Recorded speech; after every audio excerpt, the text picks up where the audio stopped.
Lebanon से बीते दिनों जो तस्वीरें सामने आई उससे हर कोई दहशत में है और लेबनान में अब हर कोई इलेक्ट्रॉनिक डिवाइस का इस्तेमाल करने से डर रहा है। उनका ये कहना है कि पहले पेजर, वॉकी टॉकी और अब क्या मोबाइल फोन में ब्लास्ट होने वाला है, क्योंकि पेजर में हुए धमाके में कई लोगों की मौत हो गई। वॉकी टॉकी में जब धमाका हुआ तो लोग दंग रह गए और दुनिया देखते रह गई कि लेबनान में आखिर ये हो क्या रहा है। ये तस्वीरें जो आप देख रहे हैं ये 17 सितंबर की तस्वीर है। इन तस्वीरों ने पूरे लेबनान में कोहराम मचा कर रख दिया है। राजधानी बेरूत में ऐसी अफरा तफरी मची कि लोग दहशत में हैं और चंद मिनटों के अंदर पेजर में ब्लास्ट हो जाता है। अस्पतालों में अचानक सैकड़ों घायल पहुंचने लगते हैं और धमाकों से जख्मी कई लोगों की हालत बहुत ज्यादा खराब थी। दरअसल जो हुआ उसने सबको चौंका कर रख दिया। मंजर दिल दहला देने वाला था। आंखों के सामने ही ब्लास्ट पर ब्लास्ट हो रहे थे।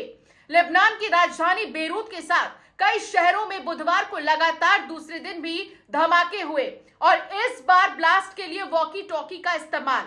इसमें कम से कम 20 से ज्यादा लोग घायल हुए हैं और 450 से ज्यादा लोग घायल हुए हैं और 20 से ज्यादा लोग मरे हैं और मरने वालों के आंकड़े बढ़ भी सकते हैं। ईरान के समर्थन वाले संगठन हिजबुल्लाह के लड़ाके एक दूसरे से बातचीत के लिए पेजर और वॉकी टॉकी का इस्तेमाल करते हैं। हिजबुल्लाह इन हमलों के पीछे इजराइल का हाथ बता रहा है। उधर इस मामले में यूएन सुरक्षा परिषद ने शुक्रवार को आपात बैठक बुलाई है। अगला पेजर कहां फटेगा? अगला पेजर बम किसके पास है? क्या पेजर के बाद मोबाइल फोन भी फटने का खतरा है? क्या पेजर धमाकों के बाद पश्चिम एशिया में ऐसा युद्ध होने जा रहा है जो गाजा से भी ज्यादा खतरनाक होगा? लेबनान ही नहीं, इजराइल के हर दुश्मन देश में गुस्सा है और ये देश भड़के हुए हैं, क्योंकि पेजर में हुए करीब 3000 धमाकों के लिए इजराइल को जिम्मेदार माना जा रहा है। नेतन्याहू तो लगातार हिजबुल्लाह के खिलाफ युद्ध का बिगुल बजा रहे हैं। टाइम्स ऑफ इजराइल की रिपोर्ट है कि हिजबुल्लाह के खिलाफ युद्ध की शुरुआत पेजर में धमाकों के साथ करने की तैयारी थी।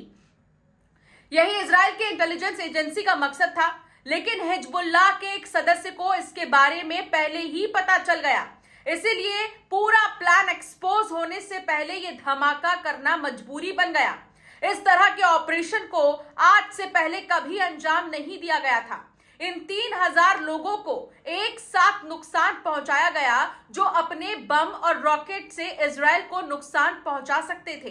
अंतरराष्ट्रीय न्यूज एजेंसी रॉयटर्स ने लेबनान की सुरक्षा एजेंसी के हवाले से कहा कि इजराइल की खुफिया एजेंसी मोसाद ने उन 5000 पेजर में विस्फोटक फिट कर दिए जिसका ऑर्डर कई महीनों पहले हिजबुल्लाह ने दिया था। दावा है कि मोसाद ने 6 इंच बाय 3 इंच के पेजर के अंदर एक विस्फोटक फिट किया जिसे किसी स्कैनर से भी डिटेक्ट करना मुश्किल है।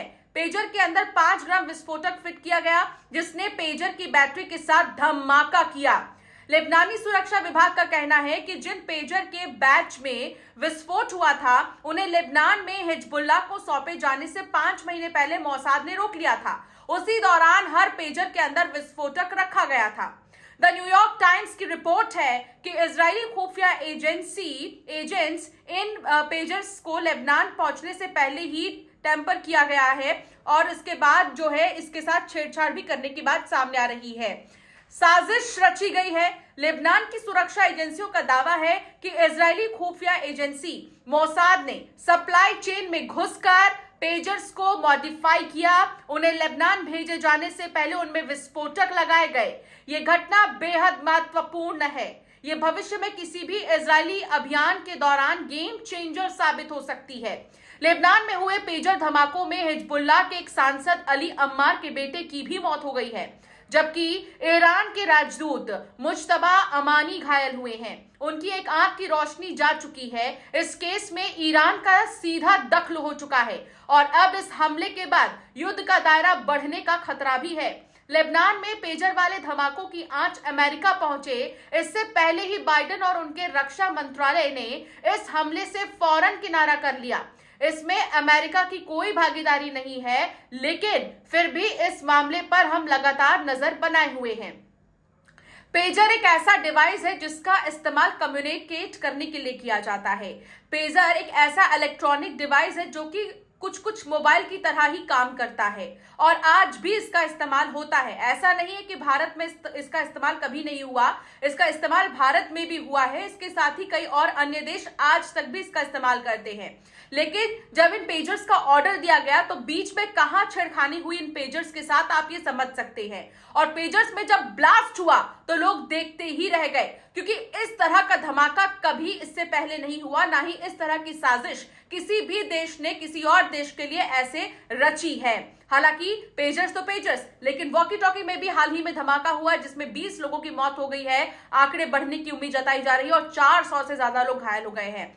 वॉकी टॉकी भी कॉन्वर्सेशन के लिए, कम्युनिकेशन के लिए यूज किया जाता है। तो क्या अब मोबाइल फोन की बारी है? सब डरे हुए हैं, सहमे हुए हैं। और साथ ही यह मामला न केवल सिर्फ हिजबुल्लाह और लेबनान तक रह गया है, बल्कि अमेरिका, इजराइल, ऐसे कई और भी देश हैं जो अब इस मामले में सामने आ रहे हैं। लेकिन देखना होगा कि अब अगला जो डिवाइस है वो कौन सा होता है और इस ब्लास्ट के पीछे कितने देशों में दुश्मनी पैदा होती है।